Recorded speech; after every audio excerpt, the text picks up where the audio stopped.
ধরেই আমাদের বারবার নেমন্তন্ন পড়ছে। আর নেমন্তন্নগুলো পড়ছে দুপুরবেলায়। দুপুরবেলা আমার কোথাও যাওয়া খুবই ইম্পসিবল ব্যাপার। কিন্তু তাও আজকে নেমন্তন্ন বাড়িটা ছিল একদম বাড়ির উল্টো দিকে। চলে গেলাম সেখানে, আর ছিল আজকে শ্রাদ্ধ বাড়ি। আরে শ্রাদ্ধ বাড়ি দেখে কেউ আর বলে বসো না, ভাইরাল হওয়ার জন্য আমি শ্রাদ্ধ বাড়ির ব্লগ করছি। আরে আমরা কনটেন্ট ক্রিয়েটার, সাধারণ কনটেন্ট ক্রিয়েটারের কাছে ছোট, ছোট জিনিসগুলোর মধ্যেও কিন্তু কনটেন্ট খোঁজা চাই। আর আমিও সেই কনটেন্টটা ক্রিয়েট করার জন্যই শ্রাদ্ধ বাড়ির ভিডিওটা দিলাম।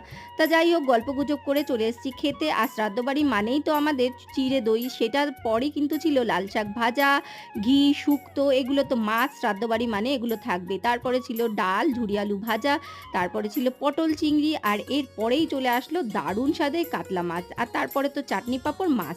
আর সবচেয়ে স্পেশাল কী ছিল জানো? মিষ্টি দই। মানে আমার যে এত ভালো লেগেছে মিষ্টি দইটা, সব কিছু কম খেলেও মিষ্টি দইটা কিন্তু কম খায়নি।